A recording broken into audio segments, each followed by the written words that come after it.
How's it going, everyone? I wanted to talk a little bit more today about Wild Grace before my next piece comes out from the archive tomorrow at 6:30 p.m. So Wild Grace was a kind of my early charcoal masterwork, if you could say, that was the result of a lot of my early childhood, middle school years, high school years, drawing, in my first embarkation into real fine arts, you could say, which was charcoal. When I started working with charcoal, because charcoal is, when you first start working with it, it's super messy, it's super loose, and eventually you tighten it up over time. But that's what I spent my early years doing in actual art classes outside of school, middle school, high school classes. And so over the years, before I went to college, I spent a lot of time working in pastel and charcoal. It was when, in the midst of my childhood years, just doing sports nonstop.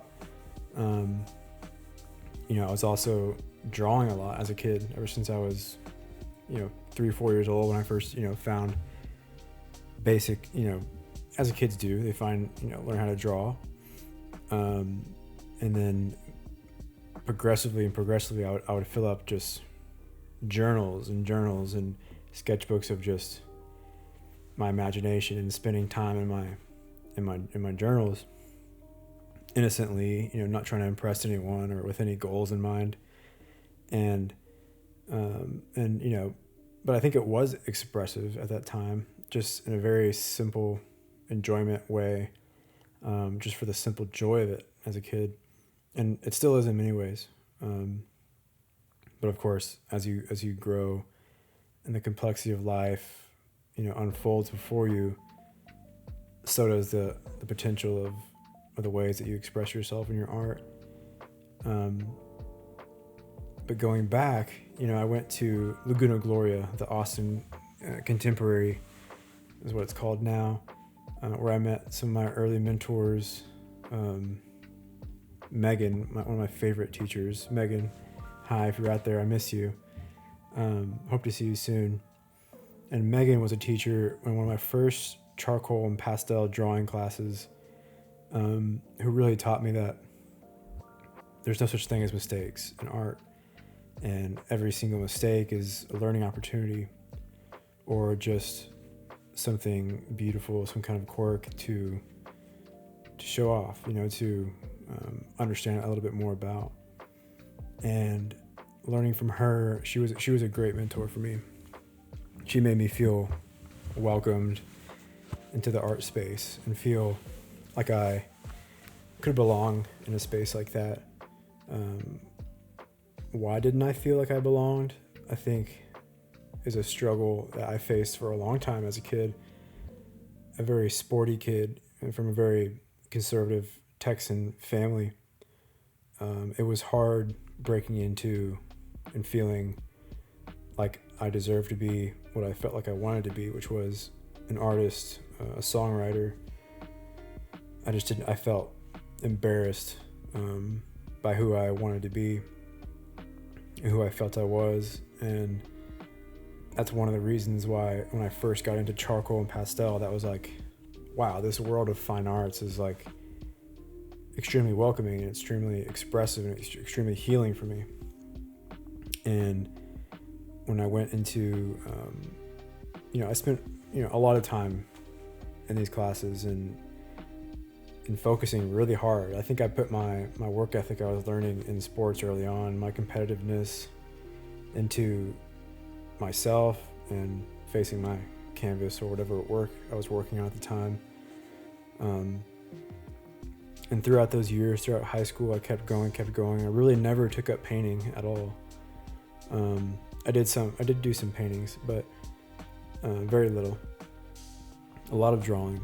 And so going into the University of North Texas, I, taking the drawing fundamentals classes, I I felt pretty confident going into a lot of these drawing fundamental classes with charcoal and pastel because I've already put so much time and so much energy into the basics of those. And I felt like it was my time to grow into, grow bigger. And I felt like I was ready to grow bigger, and really try to make my works in college early on the best I could possibly do. So we did go through several different assignments throughout that time, brushing up on fundamentals again. And it came to the point to where we did, I think, an extended still life, where my amazing TAs, Kayla Seedig and Jesse Barnes, put together this amazing still life, multi-layered still life with, animate and inanimate objects, that you could find any angle you wanted. Set up your easel at any 360 degree angle around the still life and find your little, set up your composition, whatever composition you wanted to work on, it's a really interesting thing. You can take direct angles or side angles, and looking back into a lot of my work, you'll see how often I've done side profiles.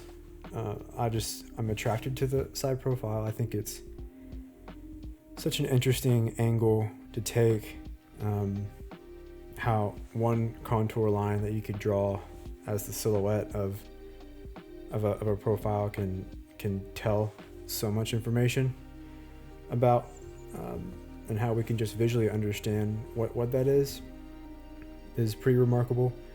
And so what I did was I picked basically a side profile, an edge of the still life where a lot of shapes met and ended on the still life, where the still life ended and the composition went into the just open room in the studio. So it was Wild Grace. The edge of it is really a side profile of this larger still life.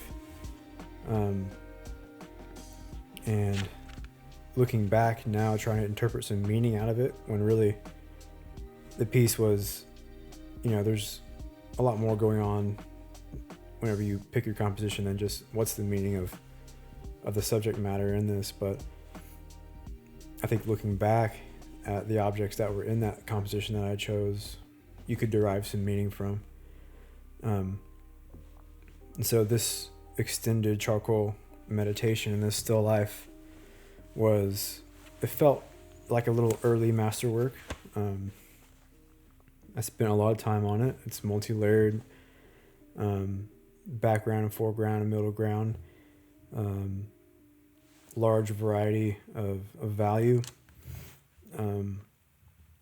all sort of bring together in this graceful way in black and white of charcoal without a wide range of colors to sort of stretch your eye around the canvas. Instead, it's just, a value range of blacks and whites and grays that I think feels more consolidated and graceful. And the subject matter, the side profiles that I drew are interesting because I've never done side profiles of animals before. So there was a raccoon in there. There was 2 cranes and other plants and objects. And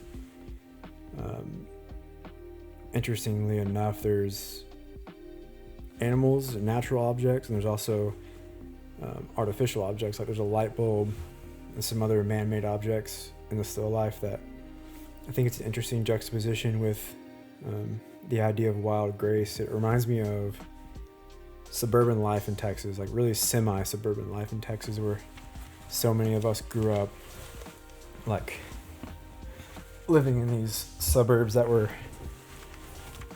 I guess you could say, semi-suburban, where you still have your forests and your fields to run off into, where I think that's hinted in the cranes and the raccoon that you see, and the grasses and fronds of plants. But you also see light bulbs and these things where the animals that are in the composition, they aren't wild exotic animals that you would you have to go to the Amazon to find. They're pretty common animals that you would find. And so I like to call it wild grace. I mean, how many of us semi-suburban kids in the 90s found like beautiful solace and peace, and like running off into your little local forest and just finding quietness on some late, afternoon in the spring or summer, where just being in these natural spaces out of the suburban, bustle, where you found some grace, you found some peacefulness. But I think that's kind of the meaning behind it now for me. When I look into it, if I want to look that far into it, it reminds me of all the objects that are in that piece are actually local, strangely enough, even though they're, most of those things are artificial, but in the piece themselves. But like the cranes are, I'm pretty sure, a cast. But that doesn't really matter at the end of the day, because they are drawn in, and I did alter them to be as lifelike as possible, and they carry that spirit for me. So that's a little bit about my story with Wild Grace, and I really love that piece. And just FYI, you guys know, like a couple hours before I released that first post in the archive, I was like stressing. I couldn't find the piece anywhere. It was the one of the 17 pieces that I literally could not locate anywhere in my studio. And I went on a wild goose chase to track it down, and I made, the bold decision to go look for it in one of the old houses I lived in, and I actually found it in the attic. And that was quite the relief for me, as well as a couple other pieces that I found. That there is probably 10, 20 other pieces that I'll add to the archive that I haven't planned yet. So that's exciting for the future as well. But that's a little bit about Wild Grace, a little bit about me. I still have a lot more I want to share about these stories and these pieces, and I hope you guys enjoy this content. I know it's not the most ADHD YouTube content out there, but hopefully it's a valuable conversation. I hope it's relaxing. I hope I didn't make you fall asleep.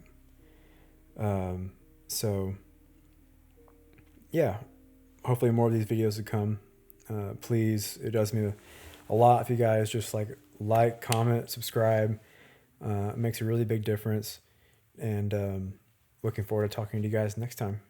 Thanks. Peace out.